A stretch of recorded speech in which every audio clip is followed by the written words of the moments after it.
And now it's to Mr. Nigel Farage, who is the chair of the Europe of Freedom and Democracy Group. Mr. Farage. Well, thank you, and good morning, everybody. The future of Europe in a time of crisis. I don't think we're discussing Europe today. We're discussing the European Union. And I actually think they're two rather different things. Is Europe, these vast glass and steel structures in Brussels and Luxembourg, and Strasbourg for that matter, is it that flag? Is it the anthem? Is it Mr. Herman Van Rompuy? Is that what Europe is? No, I actually think that the word Europe has been hijacked by a political project, and these people claim to represent Europe. I don't think they do. I think Europe is a vibrant, exciting, by far the most exciting part of the Earth's surface, where we have a huge multiplicity of languages and cultures and histories and talents and individualities. And what is happening here, this attempt to drive everybody together to forge one new state, well, there, maybe some people, like Mr. Cohn-Bendit, that believe in this. But the way it's been done has been utterly dishonest from the start. It wasn't explained to people that the intention, in our case, of joining a common market was that it would become a political union. And as Mr. Swoboda himself said, when the euro was introduced, the implications of the euro weren't explained to anybody. And when finally the project came clean, which it did with the Constitutional Convention and Mr. Giscard d'Estaing coming up with a constitution, there for the first time there was no question that a state was being created. What happened? Well, the French said no, the Dutch said no, and everybody knows that a majority of member states would have said no, and what did they do? They just rebranded it as the Lisbon Treaty without surrendering a single power and carried on with the project until, of course, the Irish voted no and they were forced to vote again. So I would argue that this union that we have today isn't just undemocratic, it's actually fundamentally anti-democratic in the way that it's been set up. More seriously, the whole thing is based on the wrong premise. Now, I completely understand why French intellectuals in 1945 thought we've got to do something. 3 waves of German aggression within 70 years with ruinous consequences for the whole world. But abolishing nation state is not the way to peace.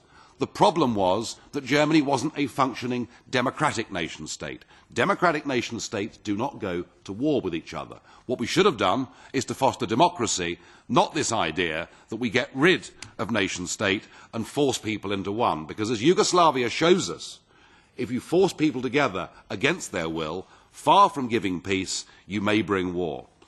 Now, the Eurozone crisis has been utterly predictable from day one. Indeed, it was our membership of the exchange rate mechanism that took me from the world of business into the world of politics.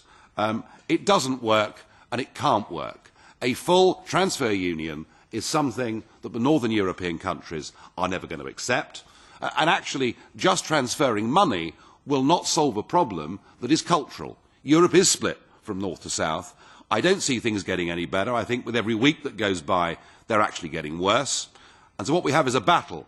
Economic logic says, break up the Eurozone, let those countries go free, give them devaluations and a chance, as the Icelandic nation proved, that they can get back to prosperity. But against that we have the iron political will of refusing to admit failure.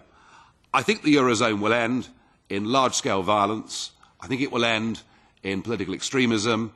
I think it will end, sadly, in the southern European nations and the northern European nations hating each other. Ironic that a project that was supposed to stop nationalism is breeding it. I'm more optimistic, Mr. Chairman, for the north of Europe. And I'm pleased to see what Mr. Bolkestein has said in the last month. Even more surprised to see that Oscar Lafontaine, one of the architects of the euro, has now admitted that it's a disaster. And I debated with him at the Swiss Economic Forum last year, and he was absolutely certain last year that the euro was a great success.